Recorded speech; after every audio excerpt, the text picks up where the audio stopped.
नमस्कार दोस्तों, स्वागत है आपका क्रेजी क्रिप्टो मिंटू में।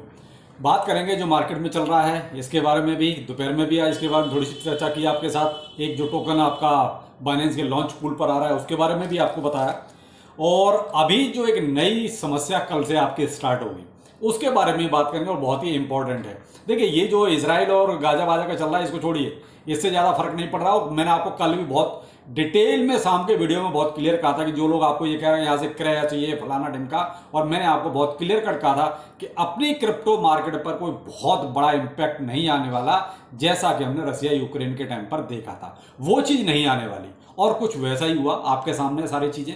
और वीडियो अगर अच्छा लगे तो लाइक सब्सक्राइब जरूर कीजिए। चलो बात करते हैं पहले यूएस जो आपके लिए समस्याएं खड़ी करने वाला है। अब यूएस की देखिए, हमने कहा ना कि जो भी और ग्लोबली चल रहा है उससे क्रिप्टो पर ज्यादा फर्क नहीं पड़ता। उस पर जो फर्क पड़ता है वो आपका फाइनेंशियल जो इंस्टीट्यूट और हैं, जैसे आपका स्टॉक मार्केट वगैरह हो गया, उसकी वजह से अपने क्रिप्टो पर इंपैक्ट आता है। तो डायरेक्ट इंपैक्ट ये को क्रिप्टो कुछ आता है, ऐसा कुछ नहीं होता। और कल जहां तक है बिल्कुल ठीक भी बात निकली कि भाई देखिए, मार्केट बहुत ज्यादा कुछ वो कहते हैं डाउन जिसे कह रहे हैं, बहुत ज्यादा हो जाएगा नीचे, ऐसा कुछ हुआ नहीं।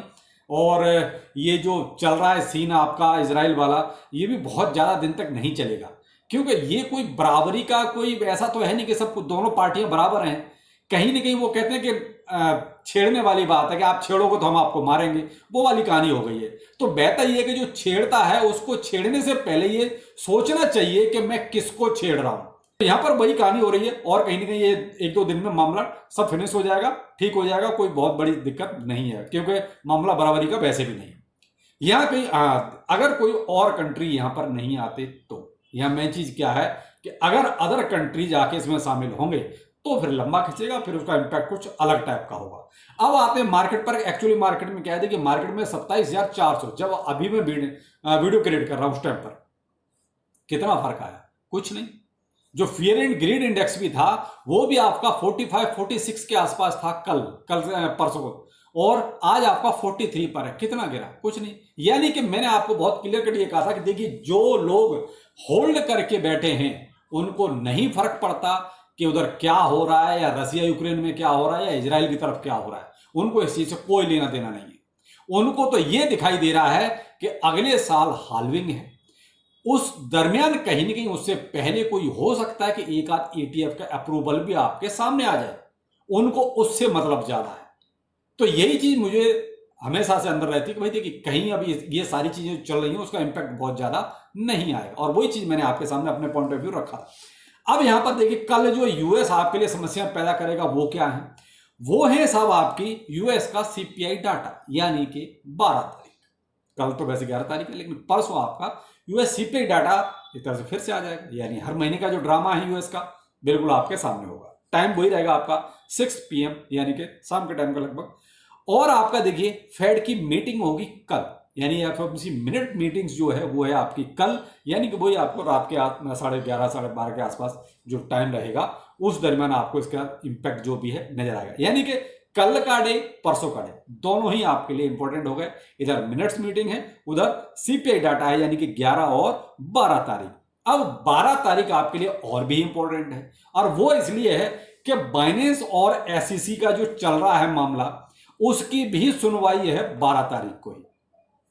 तो देखा जाए तो 12 तारीख आपके लिए ज्यादा इंपॉर्टेंट हो गई। अगर हम मान लीजिए वहां कोई बाइनेंस के खिलाफ कुछ अगर मान लीजिए कुछ बात बन जाती है, तो देखिए मार्केट में जरूर आपको डाउनफॉल देखने को मिलेगा, क्योंकि उसकी वजह से कहीं ना कहीं BNB जाएगा, और BNB जाएगा थोड़ा बहुत नीचे, तो फिर मार्केट भी जाएगा। लेकिन डिपेंड करता है कि भाई कोर्ट क्या आदेश देता है, किस तरह का क्या रहता है, वो तो बात की बात है, 12 तारीख को ही पता चलेगा ये तो। लेकिन ये कि अब तक जो भी पीछे सीन चला है उसके हिसाब से लगता नहीं कि SEC के फेवर में ज्यादा कुछ जाने वाला है। लेकिन एलिगेशंस भी बहुत बड़े हैं बाइनेंस पर, और कहीं ना कहीं सबूत भी हैं कुछ SEC के पास इस बार, तो मे भी कुछ भी हो सकता है। थोड़ा सा 12 तारीख का आप ध्यान रखिएगा।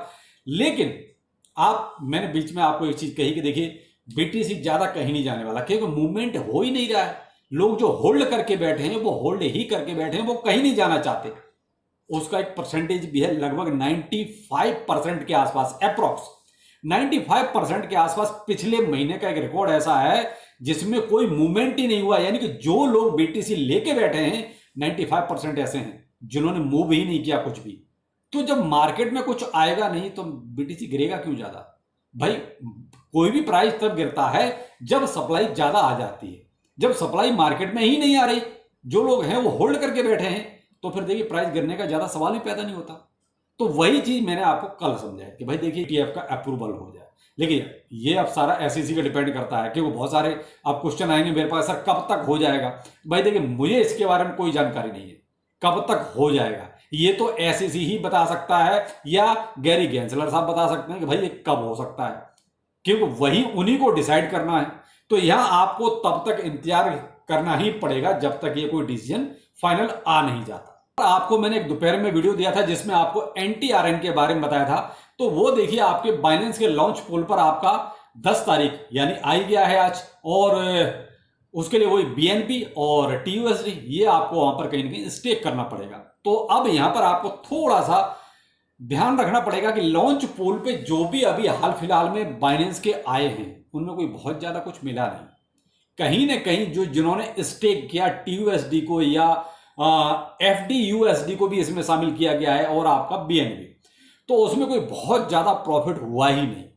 लोगों को लगता है कि लॉस ज्यादा हो गया। तो जो भी है भाई स्टेकिंग करने से पहले एक बार सोचिएगा जरूर, क्योंकि मार्केट के हालात भी आपको थोड़े से ध्यान रखने पड़ेंगे, क्योंकि 12 तारीख को बाइनेंस की सुनवाई भी है। अगर वहां बाइनेंस के साथ कुछ ऊंच नीच होती है तो यहां देखिए आपका स्टेकिंग का प्राइस जो रहेगा ना वो नीचे चला जाएगा। तो यह इसीलिए थोड़ा सा यहां पर ध्यान रखिएगा। बेहतर वही रहेगा कि भाई अगर कुछ सेल परचेज करना तो वो आप कर सकते हैं, लेकिन यहां मुझे थोड़ा सा ये स्टेकिंग वाला जो सीन है ना, थोड़ा सा घाटे का सौदा ज्यादा लग रहा है, कि वो डिपेंड करता है कि कोर्ट क्या कहेगा। तो यहां थोड़ा सा आप इस चीज का ध्यान रखें, क्योंकि बहुत से भाइयों ने पूछा कि सर क्या करना चाहिए, स्टेक करें या ना करें।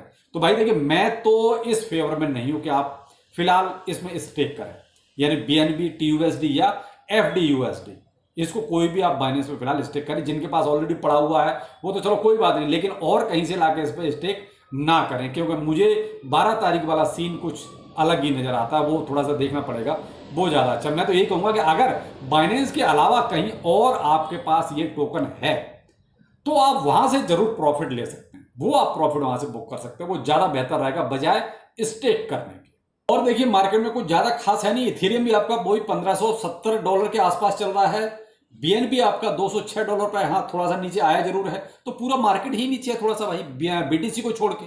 तो ये कहोगे BNB या इथेरियम कोई बहुत ज्यादा गिरे नहीं। इथेरियम में केवल अपनी प्रॉब्लम है, जो विटालिक फाउंडेशन जो सेल किया इथेरियम, ये उसकी ये प्रॉब्लम है कि भाई क्यों बेचा है, आखिर क्या प्रॉब्लम है। बाकी ये कहोगे मार्केट में और कहीं से कोई पैनिक ज्यादा आ रहा है, ऐसा नहीं है।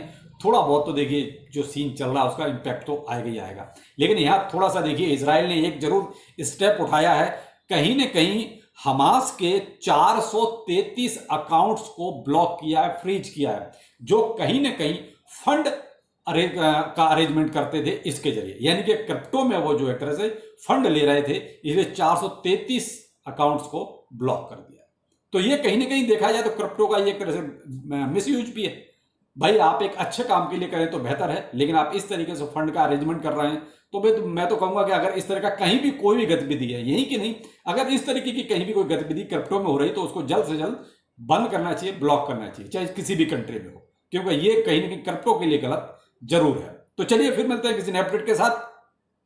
नमस्कार।